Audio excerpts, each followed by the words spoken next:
Chembilode higher secondary സ്കൂളിൽ KSU പ്രവർത്തകർ പ്രിൻസിപ്പാളിനെ ഉപരോധിച്ചു. കഴിഞ്ഞ ദിവസം നടന്ന വിദ്യാഭ്യാസ ബന്ധുകളിൽ ഇരട്ട നീതി നടപ്പാക്കിയെന്ന് ആരോപിച്ചായിരുന്നു പ്രതിഷേധം. പോലീസ് എത്തി പ്രവർത്തകരെ അറസ്റ്റ് ചെയ്ത് നീക്കി.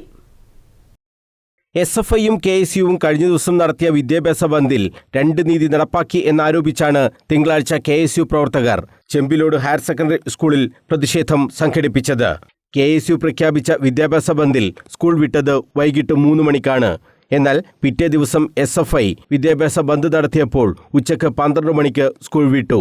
എന്ത് സമരമായാലും 3 മണിക്ക് സ്കൂൾ വിടാവൂ എന്ന് നേരത്തെ PTA തീരുമാനിച്ചിരുന്നു. ഇക്കാര്യം പറഞ്ഞാണ് KSU ബന്ദിൽ school വിടാതിരുന്നത്.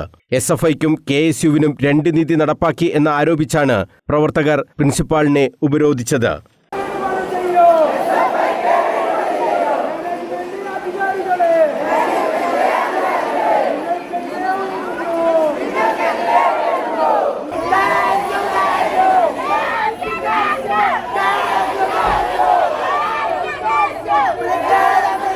KSU Dharmadam block president Vaishnav മലപ്പിലായിയുടെ നേതൃത്വത്തിലാണ് പ്രതിഷേധം സംഘടിപ്പിച്ചത്.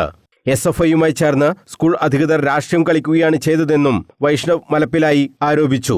ഏറെ നേരം പ്രിൻസിപ്പാളിനെ ഉപരോധിച്ച KSU ഭാരവാഹികളെ ചക്രക്കൽ പോലീസ് സ്ഥലത്തെത്തി അറസ്റ്റ് ചെയ്ത് നീക്കി. വൈസ് പ്രസിഡന്റ് ദേവകുമാർ, സിനാൻ സലീം, അനുവിന്ദ് വേങ്ങാട്, സൽമാൻ കണയന്നൂർ, അനുരാഗ് മുതുക്കുറ്റി എന്നിവരും പ്രതിഷേധത്തിന് നേതൃത്വം നൽകി. News bureau, Kannur.